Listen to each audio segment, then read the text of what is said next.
Story number 1. This story took place over 30 years ago in Middletown, Ohio. Pregnant with my third child and with his due date approaching quickly, my family desperately needed a new home large enough to accommodate a family of 5. While out searching one day, we happened upon one for rent, and it was absolutely lovely. It was a 2-story American colonial-style home, adorned with intricate woodworking inside and many other original features. It had a personality that was warm and welcoming, and with 3 bedrooms and being located right in the heart of town, it was perfect for us. Directly across the road sat one of the local funeral homes, but that didn't bother us because at least the neighbors would be quiet. When we first moved in, it was our intention for our 2 oldest children to have separate bedrooms, but my son refused to sleep in his own room and insisted on staying in his sister's room with her. When asked why he didn't want to sleep in his own room, he replied that the red eyes looking in his bedroom window scared him. Now, we more or less brushed this off as childhood imagination, however, allowed him to continue to share a bedroom with his sister. If that's what it took to make him comfortable, well then so be it. At that time, my husband worked second shift, and we'd get home around midnight, so after putting the kids to bed, I would doze on the couch until he arrived. One night, after tucking the 2 children into bed, I made my way downstairs to settle in on the couch as usual and doze until my husband came home. No sooner had I laid down and closed my eyes did I hear the wooden stairs creaking under the weight of footsteps. Thinking it was one of the children, I got up to see what they needed, only to find them both fast asleep in their beds. This exact thing happened multiple times, and every time the children would be asleep in their beds. Sometimes I would hear creaking footsteps and bangs so loud that I genuinely thought someone else was in the house. And more than once, I had grabbed a spindle in preparation to defend myself and my children against an intruder. Once my third child was born, activity within the house seemed to calm down for a bit, but when he reached 3 months old, it started up again.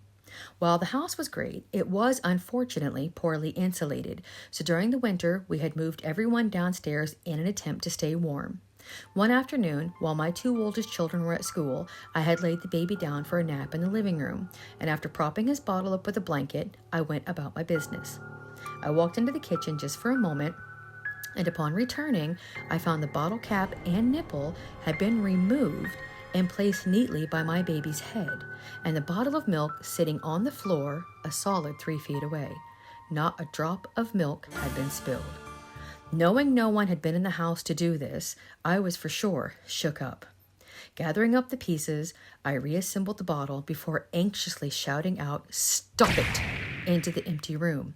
I had no idea what I was dealing with, but I wouldn't have it interfering with my kids. Activity involving the children had slowed after that. However, awful nightmares for me started. These nightmares would be frequent and terrible. Now, with things relatively calm, time ticked on, and a couple of years had passed when my younger brother came to Ohio to live with us. I gave him the room my oldest son refused to sleep in, and helping him become established, I assisted in getting him a job at Burger King with me. One afternoon, he didn't show up for his shift. Now, worried about my brother, as this was out of character, I asked one of my managers to drive me home so I could check on him. Arriving at the house, I discovered he wasn't there. Now growing more concerned, we drove around and checked a few other places before eventually returning home.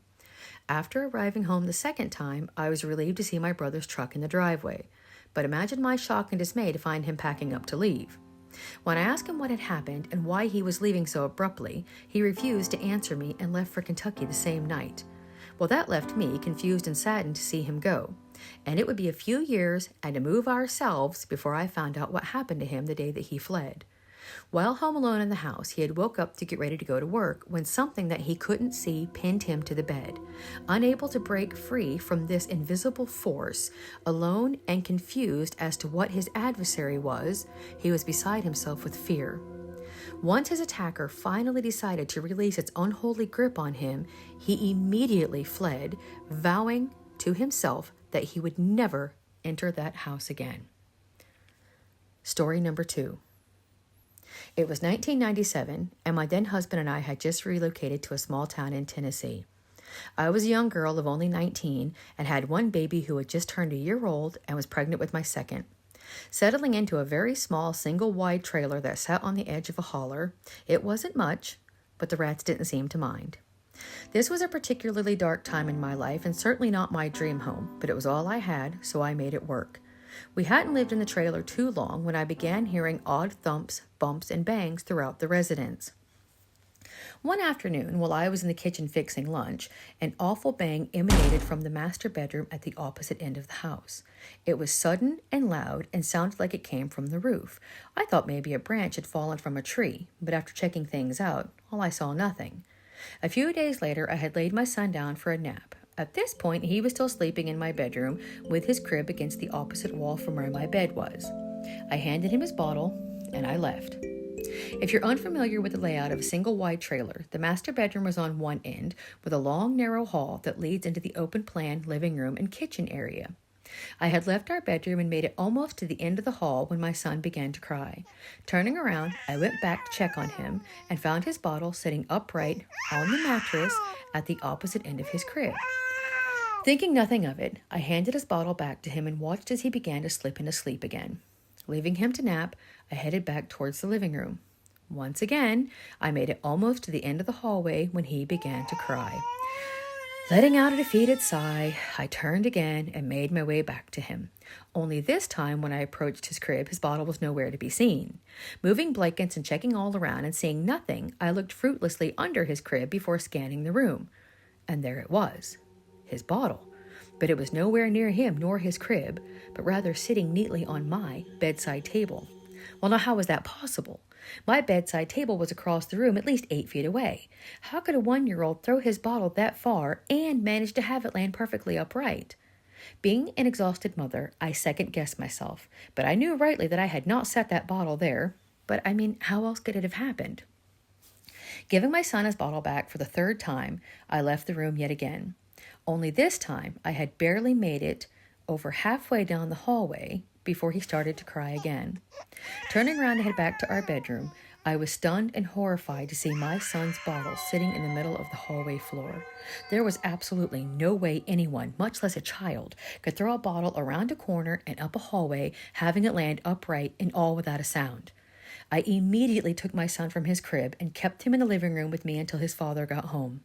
Coming from a religious background, I couldn't help but feel that whatever was messing with my son that day was malevolent and up to no good. As I didn't have much of a choice regarding our living arrangements, I couldn't just flee the house, so decided I was going to stand up to whatever this was. I took my son across the road to our neighbors and asked the kind elderly couple if they would sit with him for about a half an hour. They were happy to do so, with no questions asked. Back at the house and joined by my now ex-husband, I explained to him how I was going to do a cleansing. I told him I was going to go through the house and bless it with holy oil and force whatever this was out. Well, he more or less thought I was crazy, but hung around to watch the show. I took up my little container of holy oil that I had been gifted years earlier, and I started at the kitchen window. Now, I had never done a cleansing before, but was determined. I blessed every window and door, whispering a prayer as I went along. Nothing but the love of Jesus, except for that of the love of Christ, can enter into my home. Over and over, I repeated this prayer as I got nearer to the bedroom. I had anointed the front living room window and was nearing the end of the prayer when suddenly a wild commotion broke out at the end of the house. It sounded as if someone was trying to beat their way out of the master bedroom closet using a baseball bat. It was so loud and violent that it physically shook the trailer. Whatever was in that bedroom was not happy with me. I was absolutely terrified, but for the sake of my children, I knew that I must continue. Once I entered the top of the hallway, I continued repeating the prayer over and over, nonstop, as I slowly made my way closer to the bedroom. Reaching the halfway point down the hall, it happened so quickly. My body was covered with goosebumps mere seconds before a rush of ice-cold air shot right through me. The rush of air was powerful enough to blow my overshirt open and out of the way as it cut through my body. My ex-husband had been standing a few feet behind me when this happened, and I knew the exact moment that the air, too, hit him because he audibly gasped. Turning to make sure he was okay, he was barely able to choke out the question, "What was that?" I explained to him that was it, and it had left our house. Now, I can't say for certain what that was, or even possibly who it was, but the fact that it chose to target an innocent child was enough for me to remove it.